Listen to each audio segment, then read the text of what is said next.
The Pink Floyd.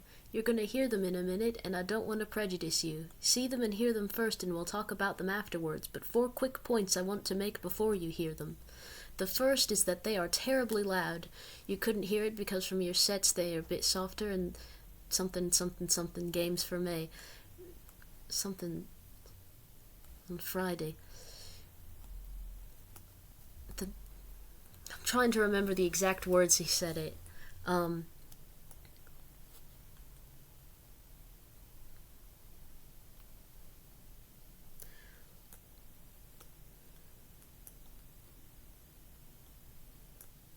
4 quick points I want to make before you hear them. The first is that they were terribly loud. You couldn't hear it, of course, because from your sets they're a bit softer, and they weren't, so they were, and the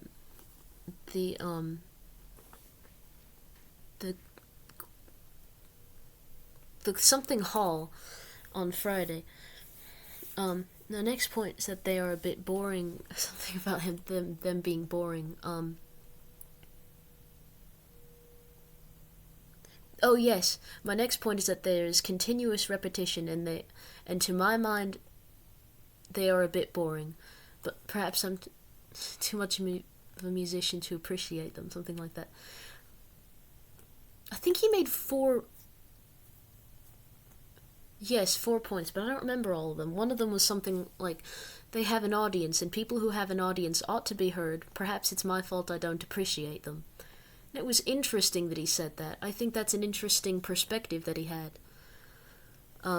It always stuck with me that was his last little comment. It's like, that's fascinating. It's a cool perspective, I think. Despite the fact that he came off like a massive square, I like that he kind of pulled it together in the end. Like, I agree that, people who have an audience ought to be heard. Or even people who don't have an audience. I think it was really a kind gesture to top off his opinions, which I don't personally agree with. But it was only opinions, so I can't, get actually mad at Hans Keller.